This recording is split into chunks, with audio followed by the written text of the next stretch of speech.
Perkenalkan, saya Fitria dengan NPM 243521062 dari Administrasi Niaga semester 4 akan menjelaskan dan mengulas sedikit materi tentang risiko keuangan.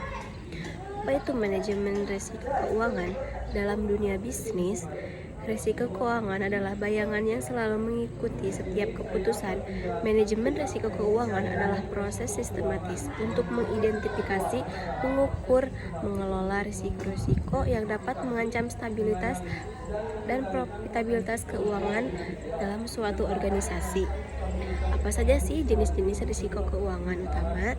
Yaitu pertama, risiko pasar, yaitu risiko kerugian akibat perubahan harga pasar. Ini mencakup variasi suku bunga, nilai tukar mata uang asing, serta perubahan harga komoditas dan saham. Ada risiko kredit, risiko yang muncul ketika pihak ketiga memisahkan, misalnya pelanggan atau mitra bisnis gagal memenuhi kewajiban kontrak mereka, seperti gagal membayar utang.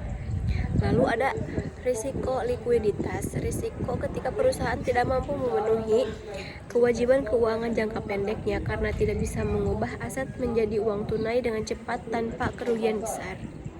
Lalu ada risiko operasional, yaitu kerugian yang dipicu oleh kegagalan proses internal, kesalahan manusia, sistem yang error, atau faktor internal yang berdampak pada keuangan.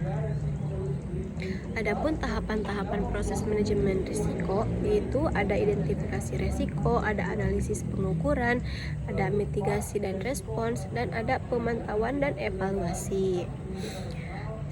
Serta ada strategi mitigasi risiko keuangan, yaitu secara diverifikasi prinsip don't put all your eggs in one basket, menyebarkan investasi atau sumber pendapatan ke berbagai aset atau sektor untuk memperkecil dampak jika salah satu sektor jauh. Ada hedging, yaitu menggunakan instrumen keuangan seperti derivatif, opsi atau untuk menguji harga atau nilai tukar sehingga melindungi perusahaan dari fluktuasi dan ekstrem.